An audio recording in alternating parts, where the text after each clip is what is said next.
आपका स्वराज एक्सप्रेस दिख रहे हैं आप आपके साथ मैं हूं कृतिका मिश्रा और बुलेटिन की शुरुआत करेंगे खबरों के साथ। राजधानी रायपुर से खबर, जहां विधानसभा बजट सत्र का आज 7वां दिन है। शून्यकाल में विपक्ष आज स्थगन लाया, जहां भ्रष्टाचार को लेकर विपक्ष ने मुद्दा उठाया। विपक्ष के स्थगन को हालांकि खारिज कर दिया गया, जहां कांग्रेस के सभी विधायक निलंबित हुए। जहां आपको बता दें कि शून्यकाल में विपक्ष ने स्थगन लाया था, जहां भ्रष्टाचार को लेकर विपक्ष ने सदन में मुद्दा उठाया। जहां आपको बता दें कि विधानसभा बजट सत्र का आज 7वां दिन है। आज की कार्यवाही हंगामेदार रही।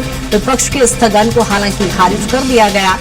मैं आपको बता दें कि आज 7वें दिन की कार्यवाही भी बेहद ही महत्वपूर्ण रही, जहां कांग्रेस के सभी विधायक निलंबित हुए।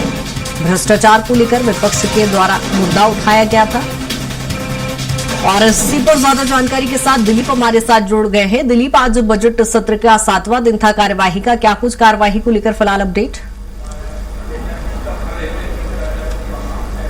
जी बिल्कुल कृतिका, बता दें कि मुख्य रूप से प्रश्नकाल के दौरान खूब अलग अलग मुद्दों पर हंगामा हुआ, लेकिन शून्यकाल में विपक्ष ने एक बड़ा मुद्दा स्थगन प्रस्ताव के रूप में लाया था। खास करके धान खरीदी में कुप्रबंधन, रख रखाव में गड़बड़ियां और चूहों के खाने और भ्रष्टाचार का आरोप लगाते हुए नेता प्रतिपक्ष डॉक्टर चरणदास महंत का कहना था कि सरकार की रख रखाव और कुप्रबंधन नीति की वजह से सरकार को करीब 8,500 करोड़ रुपए की क्षति हो रही है। इन्होंने कहा कि 2024-25 और 25-26 दोनों सालों को मिला दे तो करीब 8,500 करोड़ रुपए के सीधे तौर पे सरकारी खजाने पर क्षति हो रही है, और इसमें बड़े पैमाने पर भ्रष्टाचार और कुप्रबंधन है। कभी भी किसी भी सरकार में इस तरह की चीजें नहीं हुई कि रख रखाव और संरक्षण में इस तरह की गड़बड़ियां हो। और जिस तरह से चूहों को खाने की जो बात कही जा रही है, चूहों द्वारा बड़े पैमाने पर खाने की बात कही जा रही है, इसको लेकर भी उन्होंने तंज कसते हुए कहा कि बड़े अधिकारी और कर्मचारी मिलकर इसमें पूरे मामले में भ्रष्टाचार किए हैं, जिसे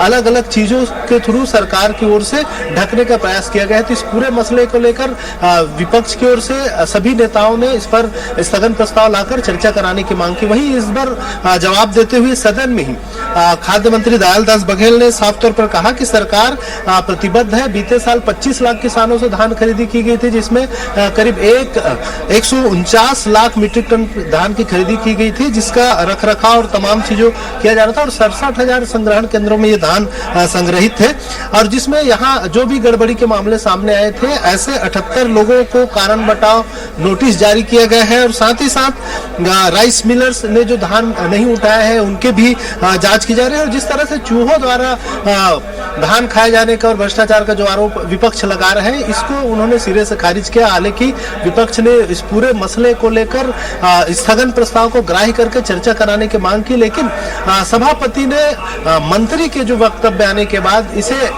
अग्राह्य कर दिया, जिसके बाद विपक्ष की ओर से खूब नारेबाजी की गई। और नारेबाजी करते हुए विपक्ष के तमाम सदस्य गर्भगृह में पहुंच गए और लगातार नारेबाजी करते रहे, जिसकी वजह से स्वयं सभी कांग्रेस के जो विधायक हैं वो निलंबित हो गए। और इस तरह से फिर सभापति ने उन्हें बाहर जाने का निर्देश किया। उसके बाद बाहर आकर वे फिर से मीडिया में चर्चा की, और उनका साफ तौर पर कहना था कि ये पूरे धान खरीदी में जो भ्रष्टाचार हुआ है, गड़बड़ियां हुई है, और जो रख रखाव में खास करके जो कुप्रबंधन देखे गए हैं, इसकी वजह से बड़े पैमाने पर अधिकारियों और इनकी सबकी मिलीभगत इस तरह का यानी कुल मिलाकर कहा जाए कि आज भी कार्यवाही हंगामेदार रही और धान खरीदी जैसे मुद्दे यहाँ पर गरमाए रहे। बहुत शुक्रिया तमाम जानकारी के लिए।